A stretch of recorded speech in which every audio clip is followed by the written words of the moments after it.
दोस्तों, आज आप सुनेंगे R.L. स्टाइन की गूज़बम्प्स सीरीज की कहानी scarecrow walks at midnight Hindi में। आज के वीडियो में आप सुनेंगे इसका दूसरा और आखिरी भाग। इसका पहला भाग सुनने के लिए ऊपर आई बटन पर क्लिक करें। तो आइए शुरू करते हैं कहानी।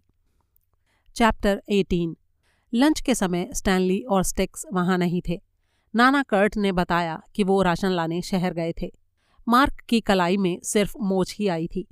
नानी ने उस पर बर्फ लगा दिया था जिससे सूजन उतर गई थी, लेकिन मार्क फिर भी कराह रहा था और शिकायत कर रहा था। वो इस मौके का पूरा फायदा उठा रहा था। कराहते हुए उसने कहा, अब देखो, मुझे करीब 1 हफ्ते तक सोफे पर लेटे लेटे बस टीवी ही देखना पड़ेगा। नानी ने लंच में हमें हैम के सैंडविच और घर की बनी पत्ता गोभी की सलाद परोसी। मार्क और मैंने जल्दी जल्दी अपना खाना खत्म किया। इस सारे झालझमेले में हमें सच में बहुत तेज भूख लगा आई थी। जब हम खा रहे थे तो मैंने तय कर लिया कि जो कुछ भी हो रहा था वो सब अब मैं नाना को बता दूंगा। अब मैं और अधिक देर तक उसे अपने पेट में नहीं रख सकता था। मैंने उनको बता दिया कि कैसे रात को स्टिक्स स्केयरक्रोज को चला रहा था, कैसे वो हमें डराने की कोशिशें कर रहा था और कि हम ये मान लें कि वो स्केयरक्रोज असल में जिंदा थे। मैंने नाना जी की नीली आंखों में डर की झलक देखी। मेरी बातें सुनकर वो जैसे कहीं दूर खो से गए। कुछ देर बाद वो मुस्कुराते हुए बोले, ये स्टिक्स और उसके छोटे छोटे मजाक, इस लड़के को ऐसी हरकतें करना कुछ ज्यादा ही पसंद है। मैंने अपनी बात फिर से दोहराई, लेकिन नाना जी वो मजाक नहीं कर रहा है, वो सच में हमें डराने की कोशिशें कर रहा है। आज सुबह तो हम लोग मर ही गए होते।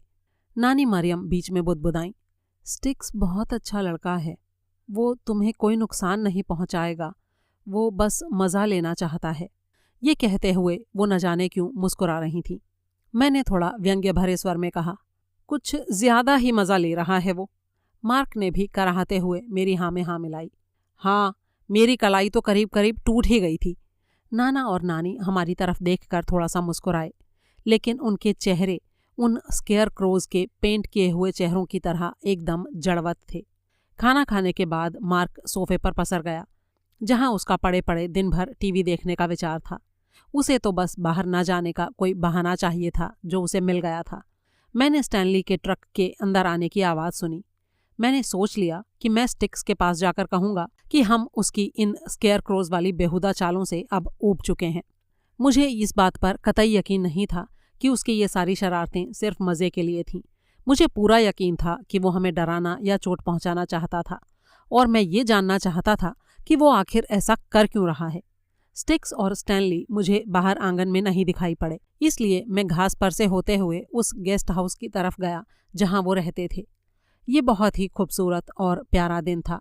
आसमान एकदम साफ और चमकीला था। हवा में मधुर भीनी भीनी खुशबू थी, लेकिन मैं इस सुहावने मौसम का आनंद नहीं उठा पा रहा था। मेरे मन में बस एक ही बात चल रही थी कि स्टिक्स को जल्दी से जल्दी ये बताऊं कि मैं उससे कितना नाराज था। मैंने गेस्ट हाउस का दरवाज़ा खटखटाया और ये जानने की कोशिश करने लगा कि अंदर कोई है या नहीं। अंदर से कोई आवाज़ नहीं आई। मैंने एक बार फिर से दरवाज़ा खटखटाया, इस बार और ज़ोर से। अंदर कोई नहीं था। मैंने मक्के के खेतों की तरफ नज़र घुमाई। भुट्टे की बालें तनकर खड़ी थीं और उनके ऊपर निर्जीव स्केयर क्रोज बिना हिले डुले निगरानी करते हुए खड़े थे। स्टिक्स का कहीं अता पता नहीं था। मैं गेस्ट हाउस पार करके खलिहान की तरफ गया। मुझे लगा कि शायद स्टिक्स वहां मिल जाए। खलिहान के खुले दरवाजे के सामने 2 बड़े बड़े कौवे जमीन पर फुदक रहे थे। मुझे देखकर उन्होंने अपने पंख फड़फड़ाए और घिसट घिसट कर मेरे रास्ते से दूर चले गए। मैंने आवाज़ लगाई, स्टिक्स, ए स्टिक्स। कोई जवाब नहीं। खलिहान में अंधेरा था, इसलिए कुछ दिखाई नहीं दे रहा था। हिचकिचाते हुए मैंने अंदर कदम रखा। मेरे जूते फर्श पर पड़े पुआल पर रगड़ खा रहे थे। अंधेरी छायाओं को गौर से देखते हुए मैंने पुकारा, स्टिक्स, क्या तुम अंदर हो? पुआल के गट्ठरों के एक तरफ एक जंग खाई पुरानी मशीन पड़ी थी, दूसरी तरफ एक पहिया ठेला दीवार के सहारे खड़ा था। मैंने पहले इनको नहीं देखा था। मैं उस ठेले से आगे बढ़ा तो कुछ और दिखाई पड़ा जो पहले मैंने ध्यान नहीं दिया था। ये था फर्श के ऊपर पुराने कोटों का ढेर और उनके पास खाली टाट के बोरों का एक अंबार। मैंने उनमें से एक को उठाया। उस पर काले रंग से त्योरियां चढ़ा हुआ चेहरा पेंट किया हुआ था। मैंने बोरे को उसी ढेर पर डाल दिया। शायद यही स्टैनली का स्केयरक्रो का भंडार होगा। वो और कितने स्केयरक्रो बनाना चाहता है, मैंने मन ही मन सोचा। तभी मेरी नज़र कोने में रखी किसी चीज़ पर पड़ी। मैं फूस के ऊपर तेजी से गया और ये देखने के लिए झुका कि वो क्या था। ये मशालें थीं। कम से कम 1 दर्जन मशालें एक कोने में अंधेरे में छुपी हुई रखी थीं। उनके पास मिट्टी के तेल की एक बड़ी बोतल रखी थी। ये सब सामान यहाँ क्या कर रहा है, मैंने सोचा। अचानक खड़खड़ाहट की आवाज़ आई। परछाइयाँ एक दूसरे के ऊपर फिसलती सी नजर आईं और मैं समझ गया कि मैं वहाँ अकेला नहीं था। मैं उछलकर खड़ा हो गया और चिल्लाया, स्टिक्स, तुमने तो मुझे डरा ही दिया था। उसका चेहरा अंधेरे में आधा छुपा हुआ था। उसके काले बाल माथे पर थे। वो मुस्कुराया नहीं और धमकी भरे स्वर में बोला, मैंने तुम्हें सावधान किया था। चैप्टर 19। मेरा डर गले तक आ गया था। मैं कोने से निकलकर दरवाजे की रोशनी में आ गया। हकलाते हुए मैंने कहा, मैं तो तुम्हें ढूंढ रहा था। तुम मार्क और मुझे डराने की कोशिश क्यों कर रहे हो स्टिक्स? उसने धीमे से फुसफुसाते हुए कहा, मैंने तुम्हें पहले भी चेतावनी दी थी। तुम्हें सावधान किया था कि यहाँ से चले जाओ, वापस अपने घर चले जाओ। लेकिन क्यों? तुम्हारी प्रॉब्लम क्या है स्टिक्स? हमने तुम्हारा क्या बिगाड़ा है? तुम आखिर हमें यहाँ से क्यों खदेड़ना चाहते हो? मैं ऐसा नहीं कर रहा हूँ। मैं सचमुच तुम्हें डराने की कोशिश नहीं कर रहा हूँ। झूठे कहीं के। तुम्हें क्या लगता है मैं बेवकूफ़ हूँ? मैं जानता हूँ कि आज सुबह वो स्केयरक्रो तुम ही ने हमारे रास्ते के बीच फेंका था। वो ज़रूर तुम ही थे स्टिक्स। देखो जॉडी, मैं वाकई नहीं जानता कि तुम किस बारे में बात कर रहे हो, लेकिन मैं फिर से तुम्हें चेतावनी दे रहा हूँ। तभी दरवाजे पर किसी आवाज़ ने उसे चुप कर दिया। हम दोनों ने स्टैनली को खलिहान में आते देखा। आंखों को अंधेरे का अभ्यास करने के लिए उसने एक हाथ से अपनी आंखों को ढक रखा था। स्टिक्स, क्या तुम अंदर हो? डर से स्टिक्स का चेहरा तन गया। वो हाँफने लगा। फिर वो बेचैनी से फुसफुसाया, मुझे जाना होगा। डैड, मैं यहाँ हूँ। क्या ट्रैक्टर तैयार है? दोनों जल्दी जल्दी खलिहान से निकल गए। स्टिक्स ने एक बार मुड़कर भी नहीं देखा। मैं अंधेरे में खाली दरवाजे को ताकते हुए खड़ा सोचता रहा। मैं जानता था कि स्टिक्स मुझसे झूठ बोल रहा था। मैं जानता था कि उसने ही रात को स्केयरक्रोज को चलाया था। जंगल और खलिहान में मुझे डराने के लिए वही स्केयरक्रो का वेश बनाकर आया था, और मुझे ये भी मालूम था कि सवेरे उसी ने घोड़ों के सामने स्केयरक्रो को फेंका था। लेकिन अब बहुत हो गया था। अब बदला लेने का समय था। अब स्टिक्स के डरने का समय आ गया था। चैप्टर 20। मार्क ने मेरी बात का विरोध करते हुए कहा, मैं ऐसा नहीं कर सकता। तुम कर सकते हो मार्क, ये बहुत ही मज़ेदार होगा। लेकिन मेरी कलाई में तो फिर से दर्द हो रहा है और अभी अभी दर्द शुरू हुआ है। मैं इस हाथ को काम में ला ही नहीं सकता। कोई बात नहीं मार्क, तुम इस हाथ का इस्तेमाल नहीं करना, दूसरे हाथ से भी काम हो जाएगा। पहले उसने थोड़ा और प्रतिरोध किया, फिर उसने मेरी बात मान ली।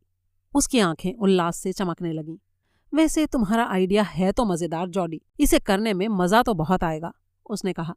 हाँ, सही कहा तुमने मार्क, ये बहुत ही मज़ेदार योजना है। मैंने इसके बारे में पूरी तरह से सोच समझ लिया है। हम खलिहान के दरवाजे पर खड़े थे। पूरे चांद की सफ़ेद रोशनी हमारे ऊपर पड़ रही थी। पास ही कहीं उल्लू चिल्ला रहे थे। ये बहुत ही शांत ठंडी रात थी। भारी ओस के कारण घास चमक रही थी। जब नाना कर्ट और नानी मरियम सो गए थे तो हम दोनों घर से बाहर निकले थे और मैं मार्क को खलिहान तक ले आया था। मैंने उससे कहा, यहीं रुको, मैं अंदर से सामान लेकर आता हूँ। रात के अंधेरे में खलिहान थोड़ा डरावना लग रहा था। मुझे ऊपर शहतीरों में कुछ फड़फड़ाने की आवाज़ सुनाई दी। शायद कोई चमगादड़ था। मेरे जूते घास पर चलने से गीले हो गए थे, इसलिए मैं फर्श पर पुआल के ऊपर फिसलकर गिर पड़ा। चमगादड़ ने नीचे आकर मेरे सिर पर झपट्टा मारा। मैंने ढेर में से एक बड़ा सा कोट उठा लिया, फिर टाट का एक चेहरा खींचकर उस कोट के ऊपर टांग दिया। खलिहान में चमगादड़ पंख फड़फड़ाते हुए इधर से उधर झपट रहा था, लेकिन उसकी तरफ ध्यान न देते हुए मैं बाहर मार्क की तरफ भागा। मैंने मार्क को स्टिक्स से बदला लेने की अपनी योजना बताई थी। ये बहुत ही आसान सी योजना थी। मार्क स्केयरक्रो जैसा वेश धारण करेगा और मक्के के खेत में बाकी स्केयरक्रोज के साथ खड़ा हो जाएगा। मैं गेस्ट हाउस जाकर स्टिक्स को लेकर आऊँगा और उसे कहूँगा कि मैंने खेत में कुछ अजीब सी चीज़ देखी है। मार्क डगमगाते कदमों से उसकी तरफ आएगा और वो बुरी तरह से डर जाएगा, गुस्से से पागल भी हो सकता है। बहुत ही सरल लेकिन अच्छी योजना थी ये, और वाकई स्टिक्स इसी लायक था। मैंने टाट का बैग मार्क के सिर पर पहना दिया। उसकी काली पेंट की हुई आंखें मुझे घूरने लगीं। मैंने झुककर पुआल उठाया और उसे बैग में भरने लगा। अरे ये हिलना डुलना और छटपटाना बंद करो मार्क, मुझे तिनकों से खुजली हो रही है जॉडी। थोड़ी देर में तुम्हें इसकी आदत हो जाएगी, चुपचाप शांत खड़े रहो। लेकिन ये तिनकों की जरूरत ही क्या है जॉडी? देखो मार्क, तुम्हें बाकी के दूसरे स्केयरक्रोज की तरह ही दिखना चाहिए, नहीं तो स्टिक्स बेवकूफ नहीं बन पाएगा। मैंने टाट के चेहरे को पुआल से भर दिया। फिर मैंने उस पुराने ओवरकोट को पहनने के लिए मार्क की तरफ बढ़ाया। अरे मैं ऐसा नहीं कर सकता हूँ जॉडी, खुजली से मर जाऊंगा मैं, सांस तक नहीं आ रही है मुझे। मैंने उसके कोट की बाहों में पुआल ठूंसते हुए कहा। खूब सांस ले पाओगे, कोई दिक्कत नहीं है, फालतू नाटक मत करो। मैंने इस बात का पूरा ख्याल रखा था कि तिनके कफ से बाहर लटके रहें ताकि मार्क का हाथ नजर न आए। फिर मैंने जैकेट में थोड़ा और पुआल ठूंस दिया। मेरे हाथों में जगह जगह तिनके चिपक गए थे। मेरी पूरी कमीज और जीन्स पर भी तिनके ही तिनके थे। मैं एक दो बार छींका, पुआल से अपनी एलर्जी के कारण, लेकिन मैं इतना उत्साहित था कि मुझे इन सब बातों की कोई परवाह नहीं थी। मुझे बस बेचैनी से इंतजार था उस पल का जब मुझे स्टिक्स का डरा हुआ चेहरा देखने को मिलेगा। मार्क ने कहा, अरे मुझे एक हैट भी तो चाहिए।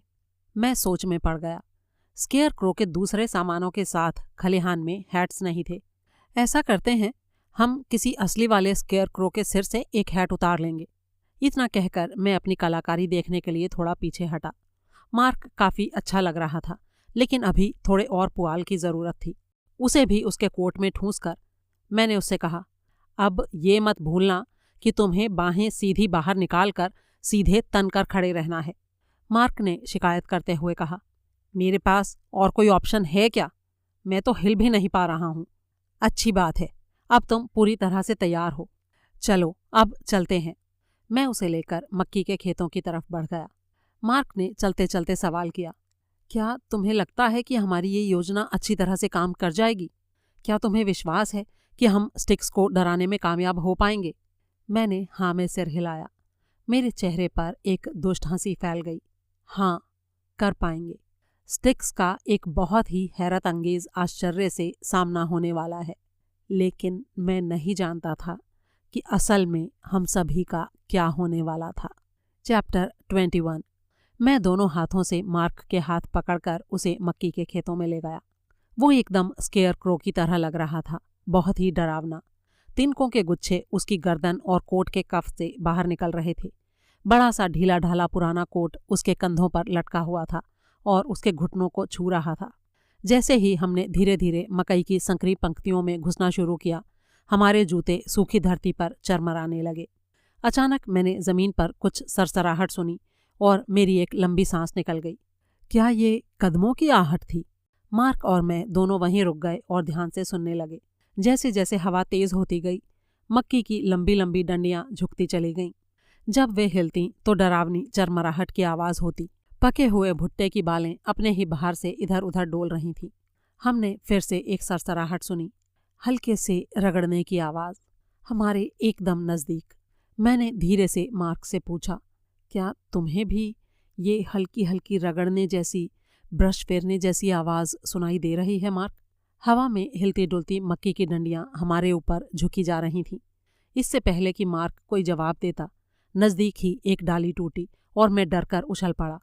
एक बार फिर से हल्की सी सरसराहट हुई और एक बड़ी भूरी गिलहरी निकल कर दौड़ी और मक्की की डंडियों के बीच गायब हो गई। राहत की सांस लेते हुए मैं ज़ोर से हंस पड़ा। ओहो, ये तो बस एक गिलहरी थी। कितनी बुरी तरह से डरा दिया था इसने हमें। क्या हम आगे बढ़ें जॉडी? मुझे बहुत बुरी तरह से खुजली हो रही है।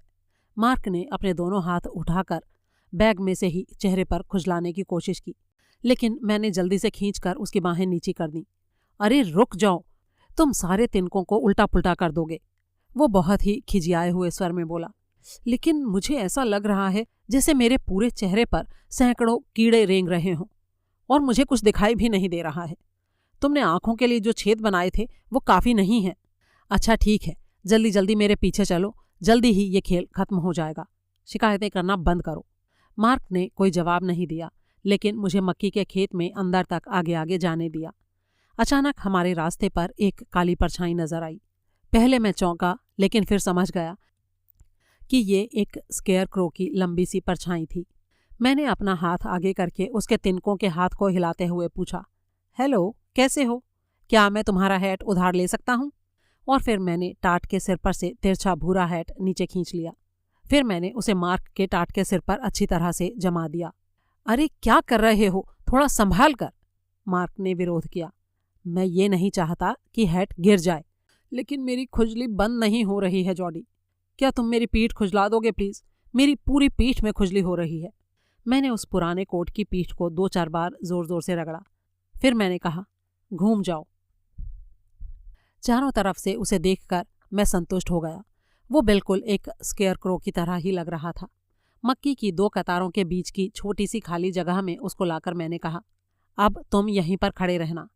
जब तुम्हें सुनाई पड़े कि मैं स्टिक्स को ला रहा हूं, तो अपनी बाहें बाहर फैलाकर सीधी कर लेना, जरा सा भी हिलना मत। समझ गए? हाँ हाँ, पता है। तुम्हें क्या लगता है मुझे स्केयर क्रो बनना नहीं आता? अब जल्दी करो। ओके ठीक है, मैं उसे लेकर आता हूँ। मैं मुड़ा और गेस्ट हाउस की तरफ चल दिया। उसके दरवाजे पर अंधेरा था, लेकिन खिड़की के पीछे से धीमी लाइट दिखाई दे रही थी। मैं दरवाजे पर थोड़ा हिचकिचाया और खड़ा होकर सुनने लगा। अंदर पूरी तरह से शांति थी। अब मैंने ये सोचा कि मैं स्टिक्स को अकेले बिना उसके पिता के बाहर आने को कैसे कहूँगा। मैं स्टैनली को नहीं डराना चाहता था। वो बहुत ही भला आदमी था, जो मार्क और मेरे साथ ऐसे घटिया मजाक करने के बारे में सोच भी नहीं सकता था। और मैं जानता था कि वो ये सब देखकर कितना डर जाएगा और परेशान हो जाएगा। मुझे तो बस स्टिक्स को डराना था और उसे सबक सिखाना था। उसे ये भी समझाना था कि उसे कोई हक नहीं था कि वो मार्क और मेरे साथ ऐसे भद्दे मजाक करे, सिर्फ इसलिए कि हम शहरी बच्चे हैं। एक गहरी सांस लेकर मैंने दरवाजे को खटखटाने के लिए अपना हाथ ऊपर उठाया, लेकिन अपने पीछे कोई आवाज़ सुनकर मैं घूम गया। कोई घास पर से दौड़ते हुए आ रहा था। मेरी आंखों में एलर्जी के कारण पानी भर आया था, इसलिए मुझे देखने में मुश्किल हो रही थी। क्या वो मार्क था? हाँ, मैं उसकी तिरछी टोपी और भारी घुटने तक लटकते काले कोट को पहचान गया था। उसे आते हुए देखकर मैं सोचने लगा कि वो कर क्या रहा है। वो मेरे पीछे पीछे क्यों आ रहा है? वो तो सारे प्लान को गड़बड़ा देगा।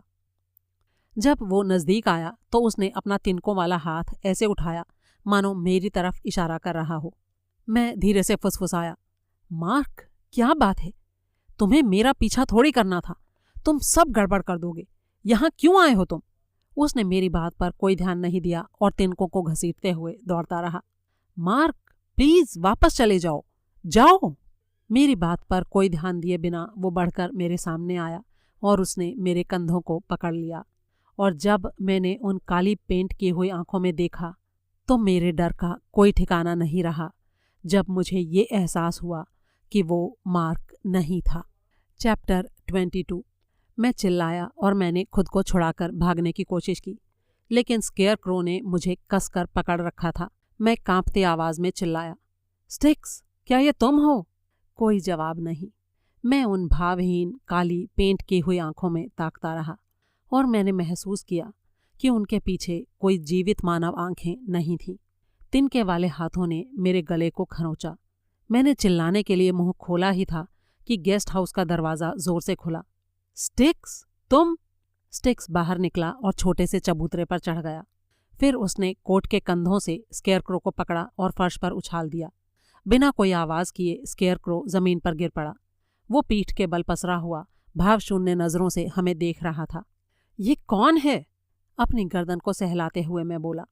स्टिक्स नीचे झुका और उसने स्केयरक्रो के टाट के सिर को झकझोरा। उसके नीचे कुछ नहीं था, सिर्फ कुछ तिनके थे। मैं डर से चिल्लाया, अरे ये तो सचमुच में स्केयरक्रो ही है। स्टिक्स ने गंभीरता से कहा, लेकिन वो चल रहा था। मैंने तुम्हें सावधान किया था कि नहीं? मैंने तुम्हें पहले ही कह दिया था, है ना जॉडी? तो तुम्हारे कहने का मतलब है कि ये सब तुम नहीं कर रहे थे? मार्क और मुझे डराने की कोशिशें तुमने नहीं की? स्टिक्स ने ना में सिर हिलाते हुए कहा। डैड ने उन स्केयर क्रोज को जिंदा किया था पिछले हफ्ते, तुम लोगों के आने से पहले। उन्होंने अपनी उस किताब की मदद ली थी। उन्होंने कुछ मंत्र बोले और वो सारे के सारे जिंदा हो गए थे। हम सब लोग बहुत बुरी तरह से डर गए थे, खासकर तुम्हारे नाना और नानी। उन्होंने डैड से कहा कि वो फिर से उन मंत्रों को बोलें और स्केयर क्रोज को फिर से सुला दें। तो क्या उन्होंने ऐसा किया? मैंने डरे हुए स्वर में पूछा। हाँ, डैड ने उनको फिर से सुला दिया, लेकिन पहले उन्होंने तुम्हारे नाना नानी से कुछ वचन लिए। उन्हें ये वादा करना पड़ा कि वो कभी मेरे डैड के ऊपर हंसेंगे नहीं और वो जो भी चाहेंगे वो सब वो करेंगे। क्या तुमने इस बात पर गौर नहीं किया जॉडी कि इस बार फार्म पर चीज़ें कितनी बदली बदली सी हैं? तुम्हारे नाना नानी कितने डरे डरे से हैं। हाँ, मैंने इन सब बातों पर गौर किया था और मुझे समझ में नहीं आया कि इसके पीछे क्या कारण हो सकता है। यही कारण है इस सब के पीछे। वो लोग मेरे डैड को खुश रखने की कोशिश में लगे रहते हैं। वो नाराज़ ना हो जाएं या परेशान ना हो, इसके लिए वो जितना कुछ कर सकते हैं वो करते हैं। आजकल तुम्हारी नानी सिर्फ उनकी पसंद का खाना मेज़ पर लगाती हैं। तुम्हारे नाना जी ने डरावनी कहानियाँ सुनाना बंद कर दिया है क्योंकि डैड को वो पसंद नहीं है। क्या वो स्टैनली से इतना डरते हैं? मेरे डैड से नहीं, वो इसलिए डरते हैं कि अगर डैड नाराज़ हो गए तो वो फिर से उन्हीं मंत्रों को बोलकर स्केयर क्रोज को जिंदा कर देंगे। लेकिन इससे भी बड़ी एक और समस्या है। वो क्या है? मैंने पूछा। मैंने अभी डैड को बताया नहीं है, लेकिन उनमें से कुछ स्केयर क्रोज अभी भी जिंदा हैं। उनमें से कुछ वापस सोए ही नहीं थे। चैप्टर 23। अचानक घर का सामने का दरवाज़ा जोर से खुला। हम दोनों की चीखें निकल गईं। चौंक कर मैंने दरवाजे से दूर छलांग लगा दी। जैसे ही खींचकर दरवाज़ा खुला, उसमें से नारंगी रंग की आयताकार रोशनी नजर आई और फिर स्टैनली नजर आया। वो दरवाज़ा पकड़कर खड़ा था और बाहर झांक रहा था। स्टिक्स और मुझे वहां देखकर वो हैरान हुआ। फिर जैसे ही उसकी नज़र ज़मीन पर पड़े बिना सिर के स्केयर क्रो पर पड़ी, वो आंखें फाड़ फाड़ कर उसे देखने लगा और उसके गले से दबी हुई सी आवाज़ निकली। नहीं, ये चलता है, स्केयर क्रो चलता है। नहीं डैड, इतना कहकर स्टिक्स रोने लगा, लेकिन स्टैनली ने उसकी आवाज़ नहीं सुनी। वो तुरंत वापस घर में घुस गया था। स्टिक्स भी उसके पीछे पीछे गया, लेकिन स्टैनली फिर दरवाजे पर आ खड़ा हुआ। जब वो बाहर निकला तो मैंने देखा कि उसके हाथ में वो बड़ी सी अंधविश्वासों वाली किताब थी। वो फिर से चिल्लाया, स्केयर क्रोज चलते हैं। अब मुझे उनकी जिम्मेदारी लेनी होगी। मुझे उन सब की जिम्मेदारी लेनी होगी। उसकी आंखें गुस्से से पागल हो रही थीं। उसका पूरा शरीर जैसे कांप रहा था। पागलों जैसी हालत में वो मक्की के खेतों की तरफ बढ़ा। स्टिक्स ने उसे शांत करने की कोशिश की। वो रोते रोते उसके पीछे तेजी से भागा और बोला, नहीं डैड, स्केयर क्रो को यहाँ लाकर फेंका गया था। मैंने उसे यहाँ फेंका था। वो चलकर नहीं आया था डैड, वो नहीं चला था। लेकिन स्टैनली बड़े बड़े कदमों से चलता रहा और बोला, अब मुझे शायद उसकी जिम्मेदारी लेनी होगी। मुझे ही अगुआ बनना होगा। मैं बाकी सबको जिंदा करूंगा और उन पर कंट्रोल करूंगा। वहीं रुक जाओ स्टिक्स, मैं मंत्र पढ़ता हूं और तब तक तुम वहीं रहोगे। उसके बाद तुम मेरे पीछे पीछे आ सकते हो। स्टिक्स रोते रोते बोला, डैड प्लीज मेरी बात तो सुनिए। सारे स्केयरक्रोज सो रहे हैं, प्लीज उन्हें मत जगाइए। आखिर मक्की के खेतों से कुछ गज की दूरी पर स्टैनली रुका। उसने स्टिक्स की ओर देखा और उसके चेहरे को पढ़ने की कोशिश की। क्या तुम्हें पूरा विश्वास है? तुम्हें विश्वास है कि वो मेरे कंट्रोल के बाहर नहीं है? तुम पक्का जानते हो कि वो नहीं चल रहे हैं? हाँ डैड, मुझे पूरा यकीन है। मैं पूरी तरह से आश्वस्त हूँ। स्टैनली स्टिक्स को इस तरह से घूरने लगा जैसे उसे उसकी बात पर यकीन न हो रहा हो। तो क्या मुझे मंत्र पढ़ने की ज़रूरत नहीं है? मुझे उन्हें अपने कंट्रोल में लेने की ज़रूरत नहीं है? नहीं डैड, सारे स्केयरक्रोज एकदम शांत हैं। आप अपनी किताब को रख दीजिए। वो नहीं चल रहे हैं, मैंने बताया ना आपको। क्या उनमें से एक भी नहीं? नहीं डैड, एक भी नहीं। और उसी समय मार्क स्केयरक्रो के पूरे वेश में मक्की के खेत से डगमगाते हुए बाहर निकला। चैप्टर 24। तुम कहाँ थे? मार्क ने सवाल किया। स्टैनली की आंखें डर से फैल गईं और वो जोर से चिल्ला पड़ा। स्टिक्स ने विनती की, डैड रुक जाइए प्लीज, लेकिन देर हो चुकी थी।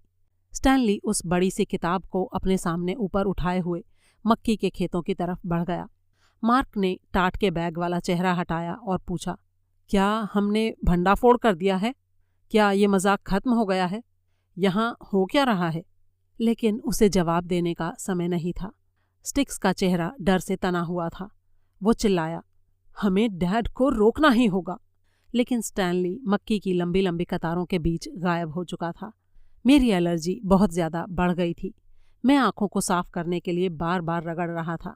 जब मैं स्टिक्स के पीछे पीछे जा रहा था तो मुझे सब कुछ चमकता हुआ काला भूरा सा नजर आ रहा था। एक छोटे से छेद में लड़खड़ाकर गिरते ही मैं चिल्लाया, आउच! मार्क, जो मेरे एकदम पीछे ही था, डगमगाकर मेरे ऊपर लुढ़क गया। फिर वो खुद को संभालते हुए उठा और उसने मुझे भी उठाया। कहाँ चले गए वो लोग? मैंने हांफते हुए पूछा। मार्क ने कहा, मुझे नहीं पता, लेकिन ये सब हो क्या रहा है जॉडी? कुछ तो बताओ। अभी उसके लिए टाइम नहीं है मार्क, पहले हमें स्टैनली को रोकना है। तभी पास ही कहीं से स्टैनली की ऊंची और उत्तेजित आवाज सुनाई दी। मार्क और मैं दोनों ही सन्न खड़े रह गए जब हमने उसे अजीब अजीब शब्दों को बोलते हुए सुना। क्या वो उस अजीब सी किताब में से कुछ पढ़ रहा है? मार्क ने पूछा। उसे कोई जवाब दिए बिना मैं स्टैनली की आवाज़ की दिशा में बढ़ा। वो काफ़ी तेज़ आवाज़ में उन अजीब शब्दों को बोल रहा था, इसलिए आवाज़ के सहारे उसका पता लगाना आसान था। लेकिन स्टिक्स कहाँ है? वो अपने पिता को रोक क्यों नहीं पाया? आगे बढ़ते हुए मेरे मन में यही सवाल था। थोड़ा दूर जाने के बाद एक छोटी सी खुली जगह पर मैंने स्टैनली और स्टिक्स को देखा। वो खंभों पर लटके 2 स्केयर क्रोज के सामने खड़े थे। स्टैनली ने किताब को अपने चेहरे के पास रखा हुआ था और मंत्र बोलते समय वो शब्दों के ऊपर हाथ फेर रहा था। स्टिक्स एकदम जड़ होकर खड़ा था और डर के मारे उसका चेहरा एकदम पीला पड़ा हुआ था। क्या उन मंत्रों ने उसे इस तरह से जड़ कर दिया था कि वो हिलडुल भी नहीं रहा था?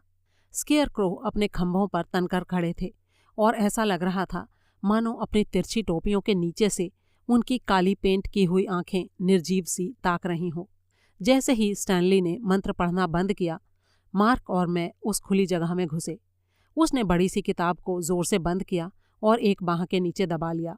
स्टैनली उत्तेजित होकर जोर से बोला, वो अभी चलेंगे, वो फिर जीवित हो जाएंगे, देखना। अचानक स्टिक्स का बदन हिला। उसने कई बार अपनी पलकें झपकाईं और जोर जोर से सिर को हिलाया, जैसे वो सब कुछ निकाल कर बाहर कर देना चाहता हो।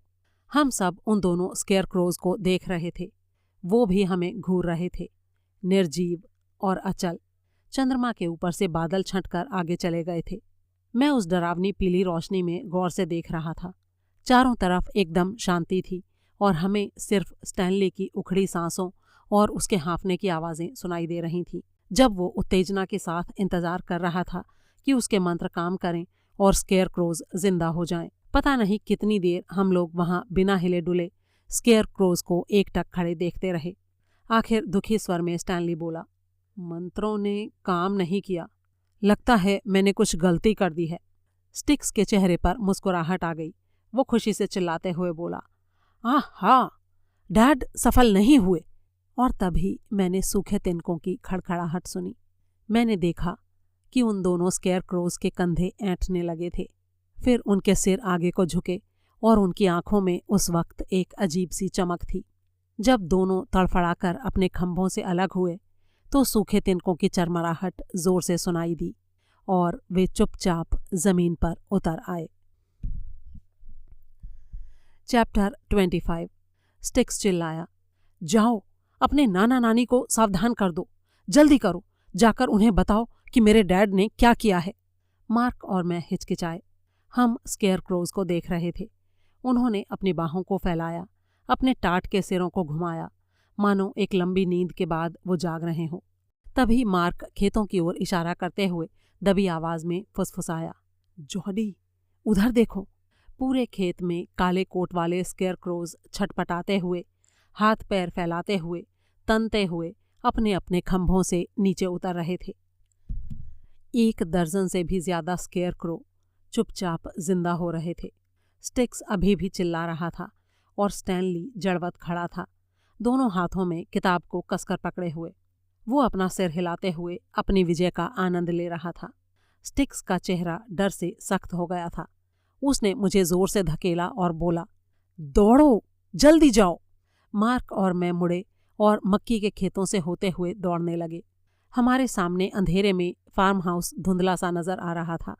उसकी खिड़कियां काली दिखाई दे रही थीं। पोर्च की धीमी लाइट से पिछले पोर्च के ऊपर पीली रोशनी का गोल घेरा नजर आ रहा था। नाना और नानी ने जरूर मकई के खेतों से हमारे चिल्लाने की आवाज़ें सुन ली होंगी, तभी वो पिछले पोर्च में हमारा इंतज़ार कर रहे थे। वो बहुत कमज़ोर और डरे हुए लग रहे थे।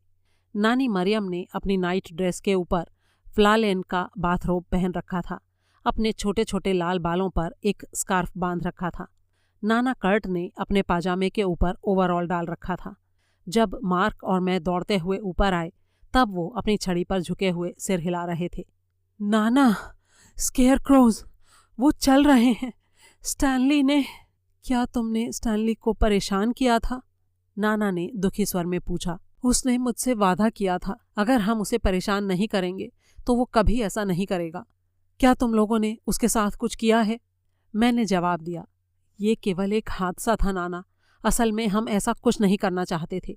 नानी ने उदास होते हुए कहा, स्टैनली को खुश रखने के लिए हमने बहुत मेहनत की है, बहुत ज़्यादा। मुझे नहीं लगता था कि वो फिर से ऐसा करेगा। मेरा ख्याल था कि हमने उसे समझा दिया है कि ये करना बहुत ही खतरनाक है। अचानक नाना ने मार्क से सवाल किया, तुमने इस तरह का वेश क्यों बनाया हुआ है मार्क? क्या तुमने स्टैनली को डराने के लिए ऐसा रूप बनाया था? मैं इतना डरा और घबराया हुआ था कि भूल ही गया था कि मार्क अभी भी स्केयर क्रो वाले कपड़ों में ही था। मार्क ने रोते हुए कहा, नहीं नानी, ये तो बस एक मजाक था, सिर्फ एक मजाक। हम तो सिर्फ स्टिक्स को डराने की कोशिश कर रहे थे, लेकिन जब स्टैनली ने मार्क को देखा तो वो... और तभी मैंने उन काली आकृतियों को मक्की के खेतों से बाहर आते देखा। चांदी जैसी चमकती चांद की रोशनी में स्टैनली और स्टिक्स आगे की ओर झुके हुए तेजी से दौड़ रहे थे। स्टैनली के हाथ में किताब थी। गीली घास पर उसके जूते फिसल रहे थे। उसके पीछे पीछे स्केयरक्रोज चल रहे थे। वो बड़े ही बेढंगे ढंग से लड़खड़ाते हुए, डगमगाते हुए आगे की तरफ झुककर चुपचाप चले आ रहे थे। उनके फूस के हाथ आगे को ऐसे फैले हुए थे मानो स्टैनली और स्टिक्स को दबोचना चाहते हों। नानी मरियम ने डर से मेरा हाथ पकड़कर कसकर दबोच रखा था। उनका हाथ बर्फ की तरह ठंडा था। फिर हमने स्टैनली को गिरते देखा और फिर जैसे तैसे अपने पैरों पर वापस खड़े होते। स्टिक्स ने उसे उठने में मदद की और दोनों डरे हुए हमारी तरफ दौड़ते रहे। मौन स्केयरक्रोज झुके हुए, लड़खड़ाते हुए पास और पास आ रहे थे। स्टैनली ने घबराए स्वर में पुकारते हुए कहा, प्लीज हमारी मदद करो। नाना कर्ट ने उदासी से कहा, हम कर ही क्या सकते हैं। चैप्टर 26। हम चारों डर से सटकर पास पास सिमटकर खड़े थे और असहाय से स्केयरक्रोज को स्टैनली और स्टिक्स का पीछा करते हुए देख रहे थे। नानी ने मेरी बाँह पकड़ रखी थी और नाना अपनी छड़ी को जोर से दबाते हुए उसके सहारे झुके हुए थे। हाँफते हुए स्टैनली चिल्लाया, वो मेरी बात नहीं मानेंगे, लेकिन उनको मेरी आज्ञा का पालन करना चाहिए। किताब में तो ऐसा ही लिखा है, पता नहीं इनको क्या हो गया है। अब तक वो हमारे सामने आकर रुक चुका था। स्टिक्स भी अपने पिता की बगल में रुक गया। उसने उनसे पूछा, अब आप क्या करने वाले हो? आपको कुछ तो करना ही होगा। नाना ने भी सवाल किया, तुम्हारी किताब इस बारे में क्या कहती है? स्टैनली जैसे अपने आपे में नहीं था। वो फिर से बोला, वो जीवित है, वो सभी हवा बन गए हैं। मैं क्या करूं, मुझे कुछ समझ में नहीं आ रहा। नाना ने उससे फिर से सवाल किया, स्टैनली मेरी बात ध्यान से सुनो। ऐसी हालत में तुम्हारी किताब क्या करने को कहती है? उनके ऊपर कैसे कंट्रोल किया जा सकता है? मैं कुछ नहीं जानता, मुझे नहीं पता। हम फिर से स्केयरक्रोज की तरफ मुड़ गए। वो नज़दीक आ रहे थे, फैलते जा रहे थे। डरावने ढंग से उनकी बाहें आगे आई हुई थीं, जैसे हमें पकड़ने आ रही हों। उनकी बाहों से तिनकों के गुच्छे गिर रहे थे और उनके कोट से तिनके बाहर निकल रहे थे और वो लड़खड़ाते हुए हमारे पास आते जा रहे थे और पास। उनकी काली पेंट की हुई आंखें सीधे हमें ही घूर रही थीं। स्टैनली अपनी किताब को ऊपर उठाते हुए चिल्लाया, रुक जाओ, मैं तुम्हें आदेश देता हूं, रुक जाओ। मैंने तुम्हें जिंदा किया था, तुम मेरे अधीन हो, तुम मेरे नियंत्रण में हो। मैं तुम्हें आदेश देता हूं, रुक जाओ वहीं पर। लेकिन एक भी स्केयर क्रो पर उसकी बात का कोई असर नहीं हुआ। उनकी शून्य जैसी आंखें सीधे अभी भी हमें घूर रही थीं और वो आगे और आगे आते जा रहे थे। मार्क मेरे पास थोड़ा सा और सरक आया। उसके टाट के मुखौटे के पीछे मैं उसकी बुरी तरह से डरी हुई आंखों को देख पा रहा था। स्टैनली की लगातार दलीलों पर ध्यान न देते हुए स्केयर क्रोज घिसटते हुए आगे आते जा रहे थे, पास और तभी मैंने ऐसा कुछ किया जिसने उस सारी रात को बदल कर रख दिया। मैं छींका। चैप्टर 27। मार्क मेरी उस तेज अचानक आई हुई छींक से ऐसा चौंका कि उसकी चीख निकल गई और वो कूदकर मुझसे दूर हट गया। मेरी हैरानी का ठिकाना न रहा जब बाकी सारे स्केयर क्रोज ने भी आगे बढ़ना बंद कर दिया और वो भी पीछे उछल गए। वाओ, ये क्या हो रहा है? मैं जोश से चिल्लाया। ऐसा लग रहा था मानो सारे स्केयर क्रोज ने अपनी पेंट की हुई आंखें मार्क के ऊपर गड़ा रखी थीं। मैं चिल्लाया, मार्क, जल्दी से अपना दाहिना हाथ ऊपर उठाओ। मार्क ने सवालिया नजरों से मेरी तरफ देखा, लेकिन फिर भी एक आज्ञाकारी भाई की तरह अपना दायां हाथ सिर के ऊपर उठा दिया और उसी के साथ साथ बाकी सारे स्केयर क्रोज ने भी अपने दाहिने हाथ ऊपर उठा लिए।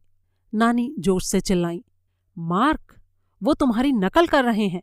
अब मार्क ने अपने दोनों हाथ हवा में ऊपर उठा दिए। स्केयर क्रोज ने एक बार फिर से उसकी नकल की। जब उन्होंने दोनों हाथ ऊपर उठाए तो मैंने तिनकों की रगड़ की आवाज़ सुनी। मार्क ने अपना सिर बाईं तरफ झुकाया और उन सब ने भी अपने सिर बाईं तरफ झुका दिए। फिर मार्क अपने घुटनों पर झुक गया और स्केयर क्रोज भी अपने तिनकों में नीचे धंस गए। मेरे भाई की हर एक हलचल के वे मानो गुलाम हो गए थे। नाना कर्ट धीरे से फुसफुसाए, उनको ये लग रहा है कि तुम उन्हीं में से एक हो। वो सोचते हैं कि तुम उनके नेता हो। ये बात सुनकर मार्क जोश में आ गया और बोला, लेकिन अब मैं उनको वापस उनके खंभों पर कैसे भेजूं? मैं उन्हें वापस स्केयर क्रोज बनने के लिए कैसे मनाऊं? स्टिक्स ने जल्दी से कहा, डैड, जल्दी से सही मंत्र ढूंढिए, सही शब्द खोजिए और उनको वापस सुला दीजिए। स्टैनली ने अपने काले छोटे बालों को खुजाते हुए उदास स्वर में कहा, मुझे कुछ नहीं पता, मुझे तो बहुत डर लग रहा है, मुझे नहीं पता मैं क्या करूं। तभी मेरे दिमाग में एक आइडिया आया। मैंने मार्क के पास झुकते हुए उसके कान में धीरे से कहा, मार्क, अपना सिर खींचकर अलग कर दो। क्या? अपना ये स्केयर क्रो वाला सिर हटा दो। लेकिन क्यों? वो इसलिए कि अगर तुम अपना ये स्केयर क्रो वाला सिर निकाल देते हो तो वो भी अपने अपने सिर हटा देंगे और फिर वो मर जाएंगे। क्या तुम्हें वाकई लगता है कि ऐसा होगा? मार्क ने हिचकिचाते हुए पूछा। अरे कोशिश करके तो देखो, जल्दी करो, जल्दी से। मार्क एक पल हिचकिचाया, फिर आगे बढ़ा, उन काले कोट पहने स्केयर क्रोज से कुछ ही इंच दूर। फिर उसने टाट के बैग का ऊपरी भाग दोनों हाथों से पकड़ा और बोला, उम्मीद करता हूं कि ये चाल काम करेगी। फिर उसने झटके से अपने सिर को खींचा और निकालकर नीचे फेंक दिया। चैप्टर 28। स्केयर क्रोज ने हिलना बंद कर दिया। वो मूर्तियों की तरह निश्चल खड़े हुए मार्क को अपना स्केयर क्रो वाला सिर निकालते हुए देख रहे थे। मार्क ने भी टाट का बैग हाथ में लिए लिए उनको वापस घूरा। उसके बाल माथे पर गीले होकर उलझे हुए थे और उनसे पसीना टपक रहा था। स्केयर क्रो एक पल के लिए हिचकिचाए। ये एक बहुत ही लंबा शांत पल था। सबकी सांसें रुकी हुई थीं, सबके दिल जोर जोर से धड़क रहे थे। और फिर मैं खुशी से चिल्लाया जैसे ही मैंने देखा कि उन सभी ने अपने तिनकों वाले हाथों को ऊपर उठाया और अपने अपने सिरों को खींच लिया। टाट के सिर और काले हैट घास पर गिर पड़े। हम सब बिना हिले डुले चुपचाप खड़े थे। हम लोग स्केयर क्रोज के गिरने का इंतजार कर रहे थे, बिना सिर के स्केयर क्रोज के मरने और गिरने का इंतजार। लेकिन वो नीचे नहीं गिरे। इसकी बजाय उन्होंने अपनी बाहें सामने निकाल लीं और तन कर डरावने ढंग से फिर से आगे बढ़ने लगे। स्टैनली कांपती आवाज में चिल्लाया, ये तो फिर से हमें पकड़ने आ रहे हैं। मैंने मार्क को आगे ठेलते हुए कहा, मार्क, कुछ करो। उनको या तो एक पैर पर खड़ा कर दो या ऊपर नीचे कूदने दो, लेकिन उनको आगे बढ़ने से रोको प्लीज। बिना सिर की आकृतियां हाथ बाहर फैलाए हुए घिसटती हुई हमारी तरफ आ रही थीं। मार्क जल्दी से आगे बढ़ा और उसने अपने दोनों हाथ सिर के ऊपर उठा लिए, लेकिन स्केयर क्रोज इस बार रुके नहीं। इस बार उन्होंने उसकी नकल नहीं की। मार्क अधीरता से चिल्लाया, ए, हाथ ऊपर करो। स्केयर क्रोज ने उसकी बात पर जैसे कोई ध्यान नहीं दिया। वो चुपचाप आगे बढ़ते रहे। मार्क बिलबिलाया, वो मेरी बात सुन नहीं रहे हैं, मेरी नकल नहीं कर रहे हैं। नानी मरियम ने कुछ सोचते हुए कहा, अब तुम स्केयर क्रोज की तरह नहीं लग रहे हो, शायद इसलिए अब वो तुमको अपना नेता नहीं समझ रहे। अब तक डगमगाते हुए वे सब हमारे एकदम नजदीक आ गए थे। उन्होंने हमारे चारों तरफ मजबूत घेरा बना लिया। एक स्केयर क्रो ने अपना फूस का हाथ मेरे गाल पर फेरा। मेरे गले से चीख निकली। सूखे तिनके मुझे खरोंच रहे थे, मेरे चेहरे को नोच रहे थे और नोचते नोचते वो मेरे गले की तरफ बढ़ रहे थे। बिना सिर वाले स्केयर क्रो झुंड बनाकर मार्क पर चढ़ आए। उसने उनको हाथों और लातों से मारा, लेकिन वो उसका गला दबाकर जमीन पर गिराने की कोशिश कर रहे थे। और जब उन काले कोट वाले स्केयर क्रोज ने मेरे नाना नानी को घेरा तो वो असहाय से चिल्लाने लगे। स्टैनली ने एक दुख भरी लंबी सांस छोड़ी। जब फूस वाले हाथ मेरी गर्दन के चारों तरफ लिपट गए तो मैं चिल्लाया, स्टिक्स, मेरी मदद करो, स्टिक्स, स्टिक्स, कहाँ हो तुम? मैंने अधीरता से चारों तरफ देखा और तब मुझे एहसास हुआ कि स्टिक्स वहां से जा चुका था। चैप्टर 29। स्टिक्स, मैंने दबी आवाज में आखिरी बार पुकारा। फूस के हाथ मेरी गर्दन के चारों तरफ लिपट गए। स्केयर क्रो मेरे ऊपर लौटने लगा। मेरा चेहरा उसकी फूस की छाती में दबा हुआ था। मैंने छटपटाकर अलग होने की कोशिश की, लेकिन वो चिपका ही रहा, मुझे घेरे रहा और मेरा गला घोंटने की कोशिश करता रहा। फूस से सड़ी हुई बदबू आ रही थी। मुझे उल्टी आने लगी। मेरी तबीयत खराब हो गई और मुझे चक्कर आने लगे। मैंने स्टैनली को विनती करते सुना, जाने दो, प्लीज जाने दो। स्केयर क्रो बहुत ही हैरत अंगेज ढंग से ताकतवर था। उसने अपने हाथों को कसकर मेरे चारों तरफ लपेट रखा था और उस फूस में दबाकर मेरी सांसों को रोक रहा था। मैंने उससे अलग होने की एक आखिरी कोशिश की, अपनी पूरी ताकत लगाकर संघर्ष किया। मैंने अपना सिर ऊपर उठाया और फिर मुझे आग के 2 गोले नजर आए। एक नारंगी रंग की रोशनी कौंधी, एकदम नजदीक आती हुई, और उस नारंगी रोशनी में मुझे स्टिक्स का चेहरा नजर आया, सख्त और दृढ़ निश्चय से भरा हुआ। उसे देखकर मेरे अंदर थोड़ी हिम्मत आई और मैंने एक बार और जोर का झटका दिया और पीछे लुढ़क गया। स्टिक्स के हाथों में 2 जलती हुई मशालें थीं। मुझे तुरंत समझ में आ गया, ये वो ही खलिहान वाली मशालें थीं। स्टिक्स ने मुझे देखते हुए कहा, मैंने इनको इसीलिए बचाकर रखा था कि शायद कभी इनकी ज़रूरत पड़ जाए। स्केयर क्रोज को कुछ खतरा महसूस हुआ। उन्होंने हमें छोड़ दिया और घिसट घिसट कर वापस जाने लगे, लेकिन स्टिक्स जल्दी से उनके रास्ते में आ गया। उसने दोनों मशालों को घुमाया और बेसबॉल के बैट की तरह झुलाया। पहले एक स्केयर क्रो ने आग पकड़ी, फिर दूसरे ने। स्टिक्स ने एक बार फिर जोर से झुलाया। आग भड़की और अंधेरे में नारंगी रोशनी चमकी। सूखी घास लपटों में बदल गई। पुराने कोट फटाफट जल गए। चमकीली लपटों में स्केयर क्रोज ऐंठे और छटपटाए और जमीन पर पीठ के बल धराशायी हो गए, जलते हुए, चुपचाप चमकते हुए, बड़े ही तेजी से। डर और सम्मोहन से उनको ताकते हुए मैं एक कदम पीछे हट गया। नाना कर्ट नानी को सहारा देकर खड़े थे। दोनों के चेहरों पर टिमटिमाती लपटों का प्रतिबिंब पड़ रहा था। स्टैनली बहुत ही तनाव में खड़ा था। उसकी आंखें डर से चौड़ी हो रही थीं। उसने किताब को कसकर छाती से चिपका लिया और अपने आप से ही कुछ शब्द बड़बड़ाने लगा जिनको मैं समझ नहीं पाया। मार्क और मैं स्टिक्स के बगल में खड़े थे। वो दोनों हाथों में मशाल लिए हुए स्केयर क्रोज को जलते हुए देख रहा था। कुछ ही सेकंड बाद वहाँ काली राख के सिवाय और कुछ नहीं बचा था। नानी मरियम ने कृतज्ञता भरे स्वर में धीरे से कहा, खत्म हो गया, अब ऐसा कभी नहीं होगा। मैंने स्टैनली को कहते सुना। अगली दोपहर घर एकदम शांत था। मार्क बाहर पोर्च में हैमॉक झूले पर लेटकर कॉमिक्स पढ़ रहा था। स्टैनली ने अपना सबक सीख लिया था। उसने लंच के समय फिर से ये बात सबके सामने दोहराई थी। मैं आज के बाद ये काम फिर कभी नहीं करूँगा। फिर कभी स्केयरक्रोज को जिंदा करने की कोशिश नहीं करूँगा। स्केयरक्रोज वाला किताब का ये हिस्सा फिर कभी नहीं पढ़ूंगा। उसकी ये बात सुनकर हम सभी काफ़ी खुश थे और इसीलिए आज इस शांत दोपहर में स्टैनली टेबल पर बैठकर उस बड़ी सी किताब का कोई दूसरा चैप्टर पढ़ रहा था।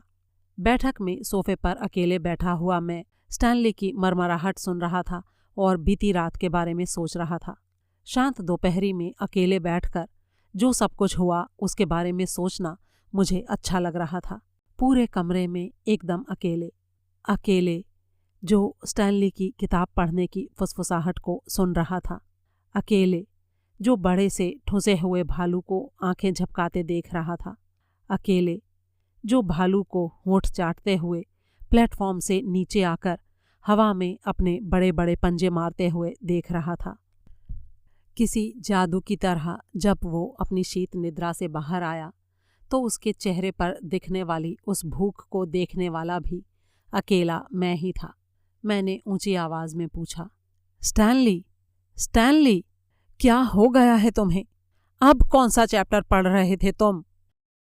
तो दोस्तों, अगर ये कहानी आपको अच्छी लगी तो इसे ज़्यादा से ज़्यादा शेयर करना बिल्कुल ना भूलें। और अगर आपने अभी तक मेरे चैनल को सब्सक्राइब नहीं किया है तो प्लीज़ प्लीज़ प्लीज़ इसे सब्सक्राइब करें और वीडियो को लाइक और शेयर करें। जल्दी ही एक और कहानी के साथ फिर मुलाकात होगी। तब तक के लिए अलविदा।